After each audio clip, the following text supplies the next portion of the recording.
একটি গান গাওয়ার জন্য। তো আমি কথাটা অবশ্যই মাথায় রাখলাম। আর জাতির জনকের প্রতি আমাদের শিল্পীদের শ্রদ্ধা সব সময় থাকে, এটা বলতে হয় না। তবে একটা করে গান আমরা শোনাবো। তো বন্দনা গানের পরের গানটা এই একটা নবীজির শান হইলে মনে হয় খুব ভালো হয়। কি বলেন আপনারা? ভালো হয় না? তো আমরা নিশ্চয়ই জাতির জনকের গান আমরা শোনাবো। তবে একটা নবীর শান গাইলে একটা পূর্ণতা আসে।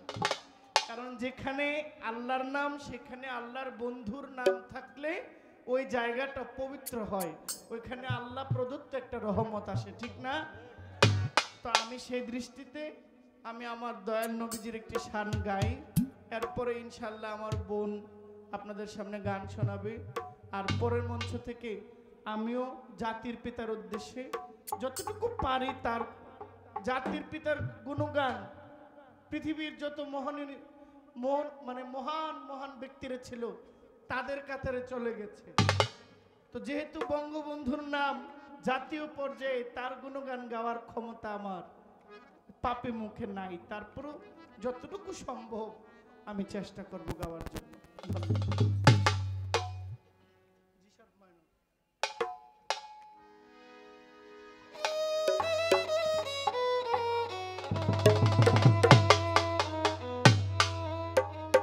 বেহালাটা একটু বাড়াই দিই।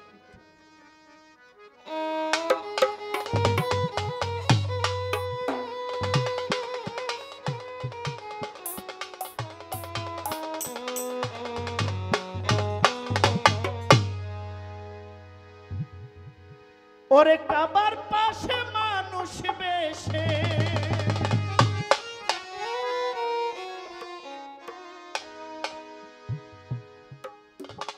ওরে কাবার পাশে মানুষ বেশে, তুমি কে আইলা গো কে আইলা, কে আসছে? নবী রাহমাতুল্লিল। কাবার পাশে মানুষ বেশে আসছেন, কিন্তু নবীজিকে সরাসরি মানুষ বলা যাবে? নবীজি আমাদের মতো সাধারণ মানুষ, নবীজি আল্লাহর নূর, কিন্তু মানুষ বেশে আসছেন, কিন্তু তিনি মানুষ নয়। এটা আমরা বিশ্বাস করি না।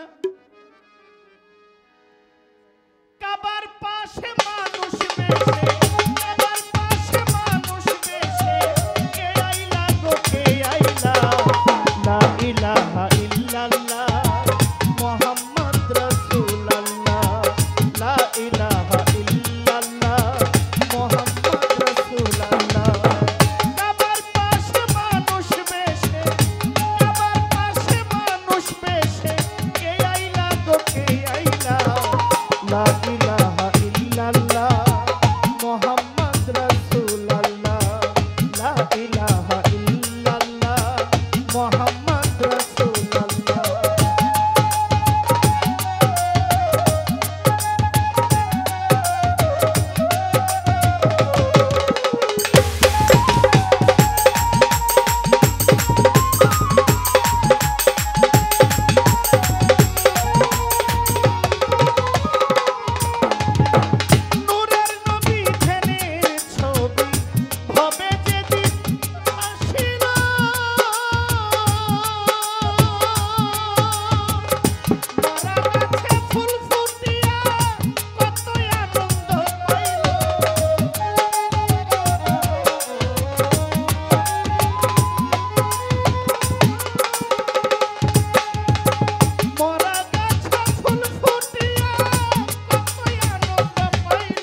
ইলাহা